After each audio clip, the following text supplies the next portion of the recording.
Sabe aquela imagem? Aquela de uma casa bem desorganizada. Tipo, cama por fazer, papel pra todo lado, armário que não fecha mais, comida estragando na geladeira, o quintal lá meio abandonado. É uma imagem que mexe com a gente, né? Com certeza. É bem visual. Pois é. E a fonte que a gente está analisando hoje, especificamente o capítulo 7, ela usa justamente essa analogia para falar de finanças. Essa bagunça que a gente vê por fora, né, pode ser um reflexo de uma desordem interna, inclusive na nossa grana. Exatamente. Uma coisa espelhando a outra. E é aí que a gente vai focar hoje. Nossa conversa vai ser sobre esses primeiros passos, os essenciais mesmo, para colocar as finanças em ordem. Tudo baseado nas ideias, nas estratégias que estão lá nesse capítulo 7 do material. E tem um ponto bem interessante que a fonte levanta, que é essa conexão, sabe? Entre buscar organização e encontrar um estado de paz. Eles até citam uma passagem bíblica, acho que em 1 Coríntios 14, 33, que fala que Deus é de paz, não de desordem. É uma conexão interessante essa, de ordem e paz nas finanças. Sim, então o nosso objetivo aqui hoje é bem claro. Primeiro, entender quais são os hábitos que, segundo a fonte, levam a gente para essa bagunça financeira e depois, claro, descobrir os passos práticos, bem acionáveis mesmo, que o material sugere para a gente retomar o controle, sabe? Encontrar mais tranquilidade nessa área. Vamos focar só no que o capítulo 7 traz para a gente. Combinado. Vamos lá. Ok, então. Vamos começar a desempacotar isso aí. O material é bem direto, né? Ele já começa identificando alguns hábitos que seriam tipo as raízes dessa desorganização financeira. O primeiro é o desperdício. Assim, e é bom anotar que não é só o óbvio, né? Tipo, comida que estraga. Não. A fonte dá exemplos bem concretos. Pagar academia e, bom, não ir. Acumular livro na estante que nunca vai ser lido. Pagar juros, multa por atraso. Às vezes por puro descuido, sabe? Sim, o famoso dinheiro que vai pelo ralo sem a gente perceber. Exato. E até aquela coisa de pagar mais caro só porque parcelou, mesmo tendo desconto à vista, a fonte coloca isso tudo na conta do desperdício. É verdade. E esse desperdício, muitas vezes, ele anda junto com outro hábito que a fonte aponta, o desleixo. Desleixo? Como eles definem isso? É descrito como uma falta de atenção mesmo, sabe? Com os detalhes financeiros. A fonte dá exemplos. Não ter a menor ideia para onde o dinheiro está indo de fato, não conferir o extrato do banco, a fatura do cartão. Ah, deixar pra lá. Isso. Ou ignorar aquelas despedinhas pequenas do dia a dia. Aquele cafezinho, aquele lanche, que no fim do mês, quando você soma tudo, dá um valor que assusta. É quase uma negligência com o próprio dinheiro, né? Faz sentido. E o capítulo 7 continua, né? Apontando mais culpados para essa bagunça. A falta de planejamento, por exemplo. Ah, essa é clássica. Aquela filosofia do deixa a vida me levar, financeiro. Viver o hoje, assim, sem pensar muito no amanhã. Isso, segundo o material, leva quase que direto para outro problema bem sério. Que é o gastar além do que ganha. Exato. A fonte descreve bem isso. A pessoa tenta manter um padrão de vida que não cabe na renda dela, né? Aí acaba buscando empréstimo, muitas vezes com juro lá em cima, ou fica dependendo de ajuda de parente, de amigo. Vira um ciclo vicioso, né? Com certeza. E tem um ponto que a fonte destaca como sendo particularmente perigoso. Qual seria? É o gastar o que ainda não ganhou. Sabe, aquela prática de se comprometer com parcelas e mais parcelas, prestações a perder de vista. Ah, o famoso carnê infinito. Tipo isso. Assumindo que a renda vai continuar estável, que nada vai mudar. Mas a gente sabe que a vida... Bom, a vida acontece, né? Pode vir uma demissão, um gasto inesperado. E aí a conta não fecha. Exatamente. O material parece sugerir uma progressão quase lógica aqui. Esses hábitos todos, o desperdício, o desleixo, a falta de plano, gastar mais, gastar o que não tem, eles vão se somando e, bom, o resultado quase inevitável são as dívidas. Então, o material sugere que um hábito vai puxando o outro quase que naturalmente até chegar na dívida. Como a fonte explica essa conexão toda? Por que é tão encadeado assim? Olha, o que é fascinante aqui, e a fonte realmente enfatiza isso, é que não são coisas isoladas, sabe? É tipo um efeito dominó de comportamento. O desleixo, por exemplo, ele te impede de ver o desperdício que está rolando. Faz sentido. A falta de planejamento, por sua vez, abre a porta para aqueles gastos por impulso que acabam extrapolando a renda. Gastar o que ainda não ganhou é uma consequência quase direta de não planejar ou de tentar manter um padrão que não se sustenta. Então a dívida não aparece do nada. De jeito nenhum. Ela é, assim, na perspectiva que o material apresenta, o resultado final, aquilo que fica visível de uma série de comportamentos que não estão alinhados.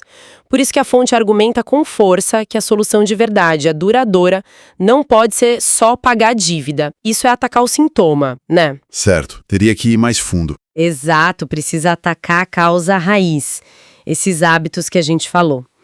É a diferença crucial, sabe? Entre você ser intencional com as suas finanças, tomar as rédeas e simplesmente deixar a coisa acontecer. Que na visão do material, quase sempre leva para desordem e eventualmente para dívida. Faz todo sentido. Pensar nessa causa raiz. E o bom é que o capítulo 7 não fica só no diagnóstico, né? Ele propõe 10 hábitos bem práticos para começar a organizar a casa. Achei interessante como eles podem ser agrupados. Tem um primeiro grupo que parece ligado diretamente às compras, certo? Sim, exatamente. O primeiro hábito prático seria ter um plano de compras. O que isso quer dizer, segundo a fonte? Antes de sair para ir no mercado, na loja, o que for, dá uma olhada na despensa, vê o que já tem em casa. Para não comprar repetido. Isso. E fazer uma lista detalhada do que realmente precisa. O segundo hábito nesse grupo é ter uma agenda de compras. A ideia é evitar aquelas idas pingadas, sabe? Não planejadas no supermercado, no shopping. Que a gente sempre acaba comprando mais do que devia. Pois é. A sugestão é escolher dias específicos, quem sabe aproveitar um dia de promoção para fazer as compras maiores. E o terceiro hábito ligado às compras é ter atenção ao comprar. Atenção em que sentido? Preço? Não só preço. O material frisa que é importante avaliar a qualidade e a quantidade também. Às vezes você compra algo super barato, mas que estraga logo, ou compra um monte só porque estava na promoção. E aí acaba gerando desperdício depois. É pensar no custo-benefício real. Entendi. Então, planejar o que, quando e como comprar. Legal. E depois, parece que tem um grupo de hábitos focado mais nos pagamentos, né? Quais são eles, segundo a fonte? Correto. A fonte sugere, primeiro, manter um calendário mensal de pagamentos. Algo visual mesmo, pode ser na agenda, no celular, na parede. Para você conseguir enxergar todas as datas de vencimento do mês e identificar aqueles períodos que sai mais dinheiro. Para não ser pego de surpresa. Exato. O segundo hábito nesse eixo é tentar restringir as datas de pagamento. Se der, né? Tentar concentrar os vencimentos das contas principais perto dos dias que você recebe seu salário, por exemplo. A fonte diz que isso facilita o controle e diminui o risco de esquecer ou de não ter saldo. Boa dica. E um terceiro hábito que eu achei muito interessante é criar um calendário anual. Mapear aquelas despesas maiores que só vêm 1 ou 2 vezes por ano, tipo IPVA, IPTU, seguro do carro, matrícula da escola. Aquelas que sempre dão um susto. Exatamente. A ideia é pegar o valor total delas, dividir por 12 e aí guardar um 12 desse valor todo mês. Assim, quando a conta chegar, o dinheiro já está lá separado, sem aperto. Nossa, essa do calendário anual é ótima mesmo, evita aquela correria, aquele estresse. E o último grupo de hábitos que você mencionou, focado mais em controle e simplificação. Isso. O primeiro hábito aqui é verificar as cobranças. A fonte recomenda dar aquela conferida em todas as contas. Água, luz, telefone e principalmente a fatura detalhada do cartão de crédito. Procurar erros. Sim. Ver se não tem cobrança indevida, tarifa escondida e se achar algo errado, contestar na hora. E, claro, guardar os comprovantes de pagamento. O segundo é usar a tecnologia a seu favor. Agendar pagamento, usar débito automático. Mas com cuidado, né? Exatamente. A fonte faz essa ressalva importante. Tem que ficar ligado no saldo da conta para não cair no cheque especial ou pagar taxa de saldo negativo. O terceiro é acompanhar o extrato bancário com frequência. O ideal, segundo eles, é toda semana. Para ter certeza que está tudo certo e para manter essa consciência de para onde o dinheiro está indo. Manter o controle de perto. Isso. E por último, um hábito que ajuda a simplificar tudo. Reduzir a quantidade de contas correntes e cartões de crédito. Ter muitos produtos financeiros pode complicar o controle e ainda aumentar os custos com tarifas. Menos é mais nesse caso. Simplificar ajuda a manter o foco. Entendi. A fonte parece dar bastante peso para esses 10 hábitos. Por que eles seriam tão cruciais nesse começo da organização, segundo o material? Qual o impacto que se espera deles? Olha, o impacto principal, como a fonte descreve, é a retomada da consciência e do controle. Lembra do desleixo e da falta de planejamento que a gente falou no começo? Lembro, sim. Então, esses hábitos atacam justamente isso. Quando você começa a implementar essas práticas, checar a despensa, fazer a lista, conferir a fatura, mapear os gastos anuais, você sai daquela posição passiva de "nossa, não sei para onde meu dinheiro foi" e assume uma postura ativa, de gerenciamento mesmo. Você começa a ver o dinheiro. Exatamente. Combate aquela sensação de que o dinheiro simplesmente some, evapora. É quase como resgatar aquela ideia antiga, que está implícita ali no texto, de que cuidar dos centavos é importante sim, porque são eles que, somados, formam os reais. A organização, para essa visão, começa nesses pequenos atos. Pequenos, mas consistentes, de atenção e cuidado com os seus recursos. Eles criam a base para depois dar passos maiores no planejamento financeiro. Entendi a importância desses hábitos práticos, da base. Mas aí é que a coisa fica realmente interessante, eu achei. Porque o capítulo 7 vai além, né? Vai além das planilhas, do controle de fluxo de caixa. Sim, ele aprofunda a questão. A fonte argumenta que organizar as finanças não é só rastrear número, não é só saber para onde vai cada real. É preciso dar um passo além, refletir sobre o sentido dos nossos gastos, mesmo aqueles que, na teoria, cabem no orçamento, sabe? E eles usam exemplos para isso, né? Usam exemplos fictícios, mas que, nossa, poderiam ser de qualquer um de nós. Vamos pegar um caso do Roberto, que está lá na fonte. Ele gasta uma grana considerável com tecnologia para o filho adolescente. Celular top de linha, assinatura de um monte de streaming, jogo online, internet super veloz. O pacote completo da garotada hoje. Pois é. Do ponto de vista puramente financeiro, talvez essas despesas caibam no orçamento dele sem problema. Mas aí a fonte provoca. O filho não ajuda em nada em casa, tá com nota baixa na escola, mal pega um livro. O próprio Roberto reclama que se sente sobrecarregado, distante do filho. Onde eles querem chegar com isso? A questão que o material levanta é, será que esse gasto todo com o vício em telas, como eles colocam, está realmente alinhado com os valores que o Roberto diz que são importantes para a família dele? Será que esse dinheiro, e o tempo também, né, que está ligado ao dinheiro, não poderia ser usado de um jeito que fortalecesse a relação pai e filho? Que incentivasse outras atividades? É uma cutucada forte. É uma reflexão bem profunda mesmo. E tem o caso do Adolfo também, né? Na mesma linha. Isso. Ele percebe, olhando as despesas, que gasta bastante com evento social, saída com amigo, churrasco com parente. De novo, talvez ele tenha dinheiro para isso, mas a fonte confronta ele. Quanto tempo e quanto dinheiro ele tem investido em momento de qualidade só ele e a esposa. As finanças dele estão refletindo a prioridade que ele diz que dá para o casamento. O padrão de gastos dele está alinhado com o valor que ele declara sobre a importância do relacionamento. A fonte meio que sugere que talvez tenha aí um descompasso, sabe? Entendi. Os gastos não batem com o discurso, né? Exato. E tem o exemplo da Maria, que também é bem marcante. O gasto dela com farmácia é altíssimo. Todo mês vai uma quantia significativa para remédio de uso contínuo. Colesterol, pressão alta, diabetes, remédio para dormir. Nossa, bastante coisa. Só que, ao mesmo tempo, a fonte descreve que ela mantém hábitos que não são nada saudáveis. Come mal, não faz exercício, bebe pouca água. E a reflexão que o capítulo propõe é direta. Será que se ela mudasse esses hábitos de vida, isso não ia impactar positivamente não só a saúde física dela, mas a financeira também? Reduzindo a necessidade de tanto remédio? Onde o investimento traria mais retorno, né? Na saúde ou no remédio? Exatamente. E, para fechar os exemplos, tem a Giovana e o Mauro. Eles, assim, se empolgaram total nas festas de fim de ano. Casa decorada, roupa nova para todo mundo, presente caro para a família inteira, viajaram para a praia no Réveillon. O pacote ostentação. Isso.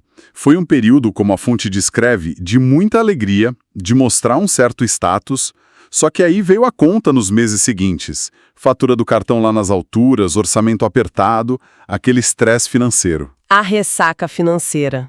Pois é. E a pergunta que o material deixa no ar é: aquele prazer momentâneo, sabe? Aquela satisfação de exibir um padrão X. Será que compensou o aperto, a ansiedade que veio depois?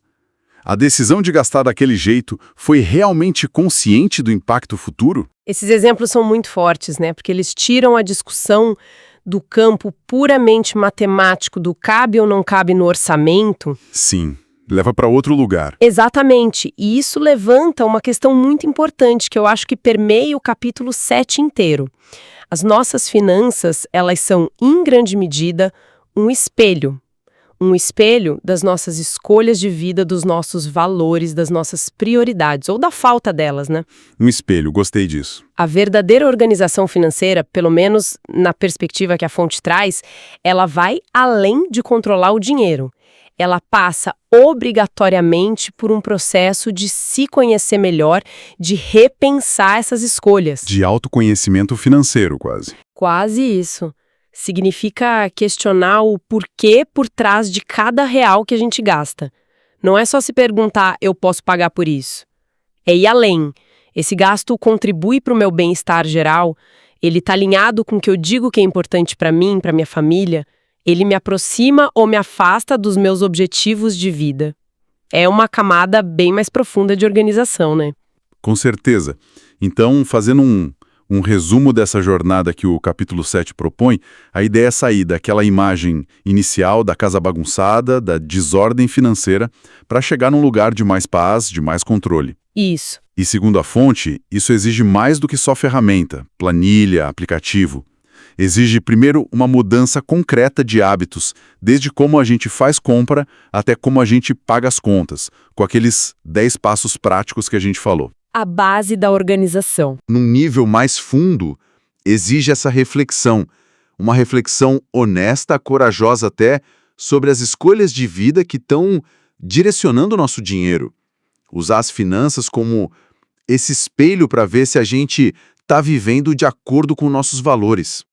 A boa notícia é que o material não deixa a gente só na reflexão, né? Ele oferece esses passos práticos como um ponto de partida. Exato. E um pensamento final que essa leitura do capítulo 7 me trouxe é justamente essa ideia. A organização financeira que dura, que é sólida, parece que ela começa de dentro para fora. Não é só sobre domar os números, controlar o fluxo de caixa. É sobre alinhar de forma consciente o uso dos nossos recursos materiais com aquilo que realmente importa pra gente, com nossos valores mais essenciais, com a vida que a gente quer construir. Uma conexão profunda. Sim. Então fica a reflexão, né? Inspirada pela fonte, que pequena escolha, que mudança de hábito, talvez um daqueles 10 passos que a gente discutiu, que a gente pode começar hoje mesmo e que poderia ser o início da construção dessa paz, dessa clareza financeira que tanta gente busca. É uma ótima pergunta para cada um levar para casa, né? Para pensar. E para quem ouviu a nossa conversa e ficou com vontade de se aprofundar mais nesses primeiros passos, nessas reflexões que a gente explorou hoje, tudo baseado estritamente no capítulo 7, vale a pena dizer que o próprio material de origem, lá no finalzinho do capítulo, ele indica que tem mais coisa. Recursos adicionais. Ah, legal. Eles mencionam um QR Code que levaria a mais conteúdo para continuar essa jornada aí de organização. Fica a dica então. Inscreva-se em nosso canal. Se você gostou deste conteúdo, compartilhe com outras pessoas. Inscreva-se agora e fique por dentro das últimas novidades.